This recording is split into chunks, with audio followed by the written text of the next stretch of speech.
नहीं है।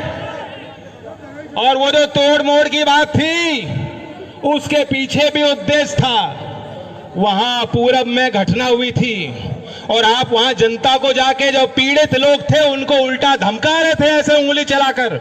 इसलिए मैंने उस आवेश में आकर, यहाँ पश्चिमी उत्तर प्रदेश की धरती है, यहाँ के लोग बहुत सहन कर लेंगे लेकिन अन्याय सहन नहीं कर सकते, उस बात को याद, इसीलिए मैंने वो बात कही थी उंगली तोड़ने की। लेकिन बाबा जी, योगी जी ने तो बात ऐसी ले ली, उन्होंने उंगली नहीं, ना जाने क्या क्या तोड़ने की रणनीति वहां बना रखी थी, साजिश रची हुई थी, सुनियोजित साजिश थी। लेकिन मुख्यमंत्री जी, बाबा जी, योगी जी, बहुत नाम है आपके, मैं आपको कह देना चाहता हूं, आपने कोशिश अपनी कर ली, आपने पूरी कोशिश कर ली, लेकिन ये जो लोग हैं, ये मेरे घर के लोग हैं, ये मेरे घर के परिवार के बड़े हैं, ये मेरा खून है, खून, और ये मेरा बाल बाका भी नहीं होने देंगे।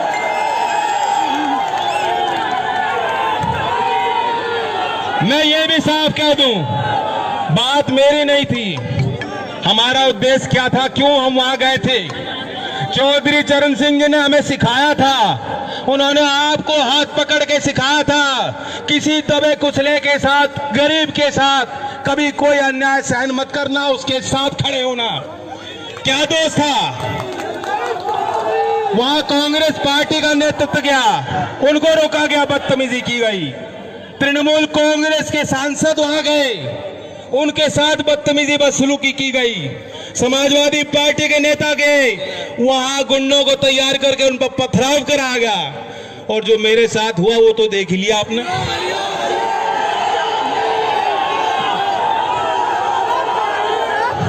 बड़े लोग जानते हैं, यहाँ टोपी वाले, पगड़ी वाले लोग बैठे हैं, आप मुझसे ज्यादा अनुभवी हो, आप एक चीज जानते हो, इंसान की नस्ल की पहचान आप कर लेते हो। बात यह है, आदमी वो होता है जिस वातावरण में वो बड़ा होता है, जो जिस बच्चे को घर में प्यार मिलता है, संस्कार मिलते हैं, बड़ा होके भी अच्छा नागरिक वो आदमी बनता है। मैं जिस घर में बड़ा हुआ हूं, मुझे बचपन से आपने अपनी गोद में खिलाया है, मैंने देश के किसान की वास्तविकता को बचपन से देखा है, वह मेरे रग में है। बुआ जी को आपने करीब से देखा, सरोज बुआ जी आपको याद होंगी, ज्ञान बुआ जी आपको याद होंगी, आपको दादी जी याद होंगी, जब चौधरी साहब डांट के भेज दिया करते थे, दादी जी आपको बुला के पुचकारा करती थी, याद है कि भूल गए? मेरी बहनें हैं, मेरे घर में 2 बेटियां हैं, मेरे अंदर खून नहीं, अगर इस प्रदेश और देश की किसी बहन, किसी बेटी के साथ दुराचार हो और मैं वहां ना जाऊं, ये इंसानियत है, हमें ये इंसानियत जिंदा रखनी है। क्या गुनाह किया था? हम विपक्ष में है, ये हमारा गुनाह है? या गरीब परिवार के साथ, अरे मैंने उनका घर देखा है, कितनी तरह तरह की बातें सरकार के लोग, सरकार के गुर्गे दलाल बना रहे हैं, कह रहे अरे साहब उनको तो बहुत मोटा पैसा मिला है। अरे ये तो अंतरराष्ट्रीय साजिश है। उनके घर को आप जाके देखो, मैं तो आपको भी कहूंगा आप भी जरूर जाके देखना। बेहद गरीब परिवार है, उनके पास खोने को ना कुछ है ना कुछ पाने को है। जो कुछ उनकी थी चीज जिससे वो प्यार करते थे उनसे छीन ली गई। और ये कौन से संस्कार होते हैं कि रात के अंधेरे में बिना पिताजी के, बिना माताजी के, बिना भाइयों के आप चिता को आग लगा दोगे, कहोगे ये तो हमारी मजबूरी थी। बताओ, यहाँ हिंदू मान्यता के भी लोग हैं, सब धर्मी लोग हैं, सब विचार के लोग हैं, लेकिन मैं पूछना चाहता हूँ, इतना ज्ञान तो सभी को है, चाहे आर्य समाजी हो चाहे कोई और। हम तो आर्य समाजी हैं, हमें मालूम है। क्या इस बात को ठीक मानते हो, वैध मानते हो?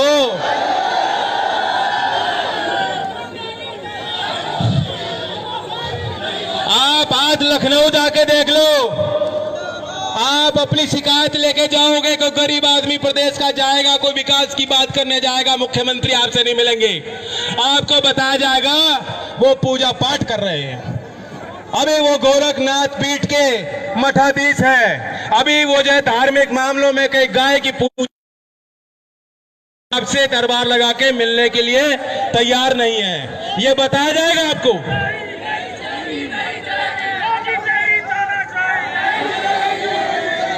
और वह आदमी जिसको धर्म का इतना ज्ञान हो, जिन्होंने वेद पढ़े हो, उन्हें ये नहीं मालूम कि रात के अंधेरे में चिता को आग लगाना कितना बड़ा पाप है। योगी जी को सारा मालूम है। ये सब इसलिए किया गया, रफा दफा किया गया, क्योंकि वह चाहते हैं कि दबाया जा। वे नहीं चाहते, सच्चाई पे पर्दा डालना चाहते हैं, और कोई कारण नहीं है। आपको मालूम है, आंकड़ों को देखो, आंकड़े। चौधरी साहब आपको सभा में बुला के देश की अर्थव्यवस्था, देश के तकनीकी पहलुओं पर आंकड़े दिया करते थे। इसलिए मैं आपको आंकड़े रखना चाह रहा हूं, इनके झूठ पे मत जाओ। ये इन्हीं के आंकड़े हैं। केंद्रीय गृह मंत्रालय ने अभी जो सूची दी है, अभी जो उन्होंने प्रतिवेदन दिया है, उसमें उन्होंने दर्ज किया है वर्ष 2019 में पूरे देश के सभी राज्यों में सबसे ज्यादा महिलाओं के विरुद्ध अपराध कहीं हुआ है, वो उत्तर प्रदेश में है। 59,853 मुकदमे दर्ज हैं। एक वर्ष 2019 में 3,065 रेप के मुकदमे दर्ज हैं। इनसे मुंह छुपाया नहीं जा सकता। अब सवाल यह है, अब जब ये मैं आंकड़े कहूंगा तो कोई भारतीय जनता पार्टी का कह देगा भाई ये तो हम क्या करें, ये तो संस्कार की बात है, ये तो संस्कार सुधारो, ये तो समाज को देखना है। यही तो कह रहे हैं, आपने देखा, यही कह रहे हैं ना कि समाज की बात है। हाँ, समाज की बात है। इसमें कानून का पालन भी होना चाहिए, इसमें पुलिस बल को हमें मजबूत भी करना चाहिए, उन्हें मुस्तैद भी होना होगा, समाज की भी बात। लेकिन मैं आपको बताऊं, माया त्यागी कांड याद है कि नहीं? लोगों के अंदर वहां उस समय विशेष चेतना जगाने का काम चौधरी चरण सिंह जी ने किया था, और लाखों लोग तब जेल गए थे। और कांड क्या था? कांड यही था जो इस लड़की के साथ हुआ, जो गरीब लड़की के साथ आज हो रहा है। और अगर हम लोगों को वहां जाने से रोका जाएगा, अगर हम लोग समाज में चर्चा ही नहीं कर पाएंगे, तो कभी जो है उस तरह का व्यापी आंदोलन खड़ा ना हो पाए। ये उनकी मंशा है। योगी जी को रेप से दिक्कत नहीं है, रेप की चर्चा ना करो, ये आंकड़े दबा के रखो। योगी जी को रेप करने वाले से दिक्कत नहीं है, उनको साथ रखते हैं, उनको मंचों पे सुशोभित करते हैं। आपने देखा, भूलना मत, जो एक विधायक संघ था, पूरी सरकार जुटी थी उसे बचाने में, उनसे दिक्कत नहीं है। लेकिन अगर कोई कहेगा कि गलत हो रहा है, अन्याय हो रहा है, रेप क्यों हो रहे हैं, उसकी आवाज को दबाने का प्रयास योगी जी और पूरी इनकी सरकार और इनके दलाल करेंगे। ये है सुशासन। क्या ऐसी सरकार की रचना आप लोगों ने की थी? मैं अपने भाइयों से कह दूं, बहुत मार पड़ ली, बहुत मार पड़ ली, और तरीके तरीके से पड़ रही है। किसान बेहद दुखी है। गन्ने की बड़ी फसल यहाँ होती है, पैदावार होती है। आपको मालूम है, चौधरी अजीत सिंह जी ने सारी जितनी मिल है चौधरी साहब ने लगाई, और किसी ने नहीं लगाई। अब 6 साल हो गए मोदी जी को, और 3.5 साल हो गए योगी जी को। एक मिल छोड़ो, एक कोल्हू भी लगा हो, कोल्हू भी लगा तो बता दो। और वादे कितने किए थे? हांगकांग बना देंगे, पेरिस बना देंगे, लंदन बना देंगे, चीन हमारी तरफ देखेगा नहीं, पाकिस्तान का इलाज कर देंगे, सारी बात कही थी। इन्होंने कहा था स्वामीनाथन आयोग की रिपोर्ट को पहला हम निर्णय लेंगे, फैसला लेंगे, किसान के पक्ष में लेंगे, रिपोर्ट को लागू करेंगे। आज भी दावा करते हैं कि हमने एमएसपी का 50% मुनाफा किसान को दे दिया, बांट दिया किसानों। किसान की आय दुगनी होने जा रही है, दुगनी होने जा रही है। क्या 29 सितंबर 2019 को उत्तर प्रदेश की गन्ना मिलों में 4,942 करोड़ बकाया था। मैं ब्याज की नहीं कह रहा। और 29 सितंबर 2020 को 1 साल बाद 8,500 करोड़ का बकाया है। अब बताओ दुगने हो रहे हो या आधे हो रहे हो? और ये तब है जहां आपातकालीन स्थिति। मोदी जी कह रहे हैं, मोदी जी के हमने आत्मनिर्भर पैकेज दे दिया, पता नहीं 10 लाख करोड़ 20 लाख करोड़ कितने पैसे बांटे, और आपके बट में कितने आए हो बता दो। और पूरा का पूरा गन्ना भुगतान भी अगर उसमें जोड़ लेते और एक कलम को चढ़ा करके ये 8,500 करोड़ किसानों के खातों में सीधा आपको पहुंचा देते, तो हम लोग भी यहां ताली बजाते कि मोदी जी आपने किसानों की रखवाली की। लेकिन ऐसा इनसे किया नहीं गया, उल्टा वार किया। हमारे पंजाब के अगर कोई साथी हो, हरियाणा के कुछ साथी हो, मैं चाहता हूं उनके लिए आप विशेष ताली बजाओ कि वहां के किसान जिस तरीके से संगठित होकर लड़ रहे हैं, बहुत कुछ हमें उनसे सीखना है। और हमारे भाई 3 नए कानून लाए, नए कानून। कितने लोगों को पता है वो कानून क्या है क्या नहीं पता है? नहीं पता, बहुत लोगों को नहीं पता है। दावा ये है कि एक झटके में मोदी जी ने सारे बिचौलिए खत्म कर दिए। नहीं, बिचौलिए खत्म नहीं किए, वे तो जो आड़ती हैं, जो मंडी में बैठते थे, उन्हें कमजोर किया है और नए बिचौले खड़े कर दिए जो नौकरी करेंगे, और नौकरी करेंगे सिर्फ अदानी और अंबानी की। और 5 साल में जैसे रेल बिक रही है, जैसे एयर इंडिया बिकने जा रही है, सरकार बैंक बेच रही है, सरकार LIC बेचना चाहती है, 5 साल के अंदर ये मंडी में जब किसान जाएगा नहीं, उसके बाद कह देंगे वे मंडी में सरकार खरीद नहीं सकती। और सरकार खरीदेगी भी तो अंबानी और अदानी से खरीदेगी। MSP का फायदा एक भी किसान को देश में नहीं पहुंचेगा। और स्वामीनाथन आयोग की बात, मुंजी का क्या हाल है? मुंजी पिट गई। अगर C2 + 50% का फॉर्मूला इन्होंने लगाया होता, लागू किया होता, आपको 630 रुपए अतिरिक्त MSP में मिल गए होते। आपको गेहूं के MSP में 225 रुपए प्रति क्विंटल अतिरिक्त सरकार द्वारा घोषित दाम होता। इन्होंने दिया नहीं, इन्होंने दिया नहीं। वो तो यही काम कर रहे हैं जैसे हमारा माइक कर रहा है।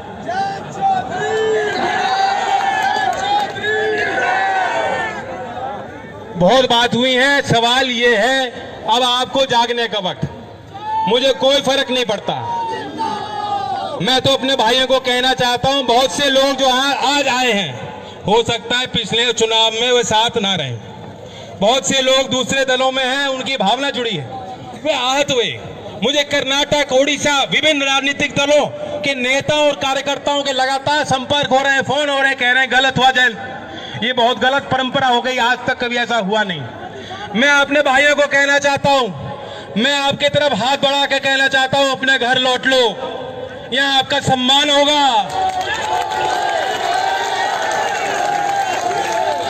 मैं आपको आह्वान करने आया हूं। अभी कोई वोट का मसला नहीं है, अभी कोई वोट का मसला नहीं है, लेकिन अपने भाई की, अपने खून की पुकार सुन लो और अपने संगठन को मजबूत करो। और ये भाई आपको वादा करता है, ये भाई आपको वादा करता है, मैंने 2 लठ खाए हैं, मैंने सिर्फ 2 मात्र लठ खाए हैं, लेकिन अगर आपके हित के लिए 100 लठ भी खाने पड़े, मैं खाने को तैयार हूं। लेकिन आप देख लो, चौधरी चरण सिंह जी का मंत्र याद रखो, एक आंख लखनऊ और दिल्ली के कुर्सी पे रखो। हम आंदोलन करने निकलेंगे, निरंतर आंदोलन करेंगे, लोगों को जगाने का काम करेंगे। 12 तारीख में मैं आप सबको निमंत्रण दे रहा हूं, मथुरा में हम ऐसी पंचायत करेंगे, वहां भी आप पहुंचे। ये कारवां रुकने वाला नहीं है, लेकिन ये तो सामाजिक आंदोलन है, ये किसानों का आंदोलन है, इसे राजनीतिक आंदोलन करना है तो जिस तरह आपके भाई को लाठी मारी, ये लाठी ईवीएम पे मार के और वोट देके वोट का हिसाब लेके भारतीय जनता पार्टी को इनकी सत्ता से बाहर करके योगी जी की आंखें खोलने का काम करेंगे। धन्यवाद। जय हिंद, जय भारत।